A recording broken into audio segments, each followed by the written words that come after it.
With the recent release of Aquaman 2, The Lost Kingdom, we have officially reached the end of the DCEU, and what a journey it was. If you think I'm about to sit here and slander the DCEU, you're mistaken. Is it great? No. Does it have good moments? Of course it does. But why did it fail so badly that they have to start all over again? Well, that's a topic for another video, because today we're here to talk about the mess that is Aquaman 2. This movie was doomed from the start. It had already been in production for over 2 years, starting during the COVID era. And not to mention the countless reshoots that we kept hearing about. It felt like every other week last summer, we heard news of yet another Aquaman reshoot. A lot of these reshoots have been exaggerated by social media, with director James Wan actually having to comment on the situation, saying that they only did about 7 or 8 days of reshoots. Regardless of how many reshoots they did, it still didn't help the movie at all, because the final product was extremely lackluster. Right away, the movie established the villain's motive. How, you might ask? Well, he literally just looked at the camera and told you exactly what his plan was. This is so disappointing, because I actually really like Black Manta and think he definitely could have been a cool villain. So what's Aquaman up to? Well, he has a kid now, and we get some good scenes with Temuera Morrison, who is Aquaman's father, if you didn't already know. I think the best scenes in the movie are the ones where Temuera Morrison's character is giving Aquaman advice on how to be a father. We then get to see Black Manta with a team of evil scientists go scuba diving in an old abandoned Atlantean city, where Black Manta just so happens to find the most powerful trident ever made, just sitting right there perfectly for him to find. The evil trident then possesses him and makes him even stronger than Aquaman. Back to Atlantis, we find out that Aquaman hates being the king because it's boring. And for some reason, the politicians in Atlantis want to go to war against the surface world really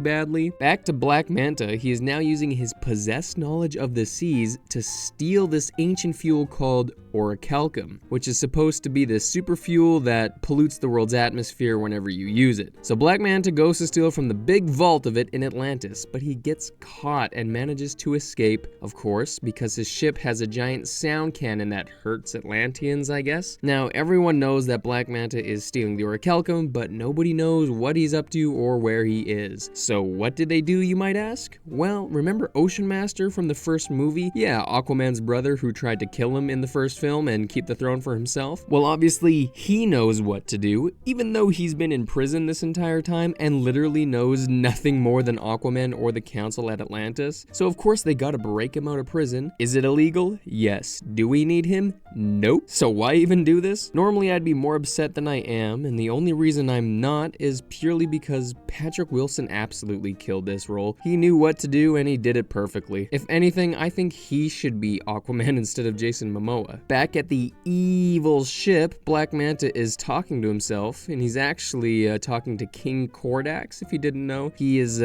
King Atlan's ancient evil brother who basically possessed Black Manta, and he is eavesdropped on by the only scientist that works for him who isn't actually fully evil, played by Randall Park, who is amazing. And there they start to plant the seeds of betrayal against Black Manta. And let me just say, the amount of times we see Black Manta doing something ominously evil and then looking behind him at his open door to see Randall Park's character looking at him all concerned before the doors close while they make eye contact is ridiculous. It happens like 4 times. If you don't want to be spied on, stop leaving your door wide open. It happens so often in the film, it was actually starting to become comical. We then get to see Aquaman break Ocean Master out of prison, and then we get to go on a little adventure to find Black Manta. Then they make Patrick Wilson look all skinny and beat up until he touches the ocean, and that's when he gets strong again instantly. This makes sense for a guy named Ocean Master, but I was honestly hoping for a scrawny Ocean Master fight against the desert monsters before he got all strong, but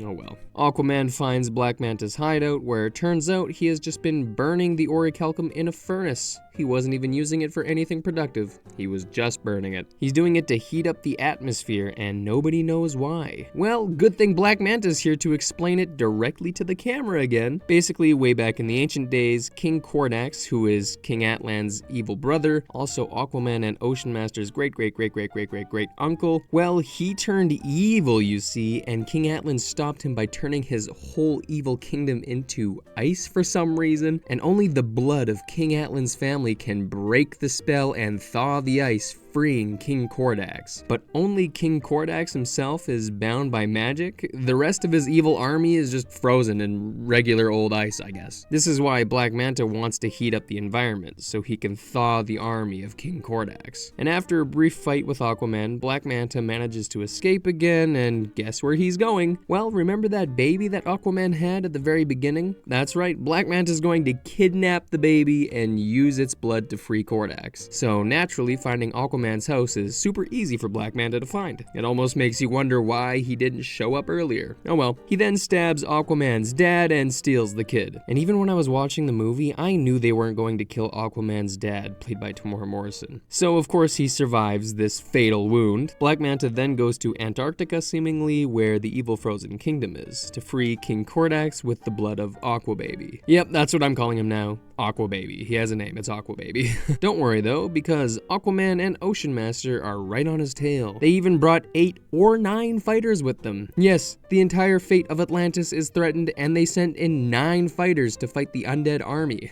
After an uneventful pursuit, they catch up to Black Manta, who is literally 1 second away from killing Aquababy on the magical rock before Aquaman throws his trident and stops him. The following fight between Black Manta and Aquaman is actually really good. It honestly took me out of the movie for a second. I had to sit up like, oh, this is actually really good. Aquaman wins, of course, but not before the Trident Ghost possesses Ocean Master and manages to free King Kordax from his ice block. Aquaman throws the black trident at King Kordax, but he catches it. And then Aquaman throws his own trident at him, splitting the black trident into pieces, killing King Kordax, kind of like Robin Hood.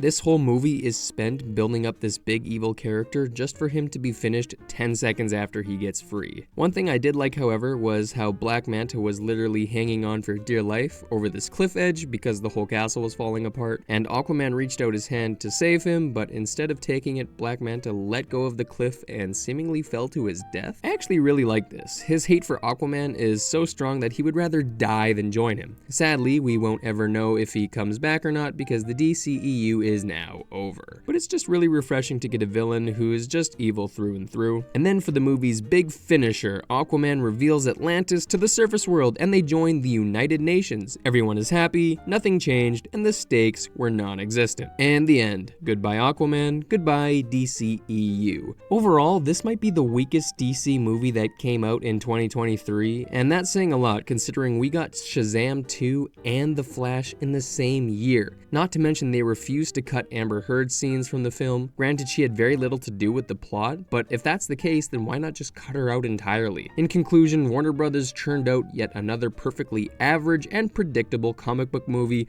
What else is new? I'm extremely excited for the new James Gunn DCU and for these phenomenal characters to finally get the films that they deserve. I think not having any DC movies come out in 2024 is actually a great move. Let's all have a long break so that everyone can rest and we can finally have something to actually look forward to. Anyways, that's my review of Aquaman 2. Let me know what you think down in the comment section. I'm always happy to hear everyone's opinions, and if you want more of these, make sure to subscribe and like the video. Thank you guys so much for watching, and I'll see you all next time.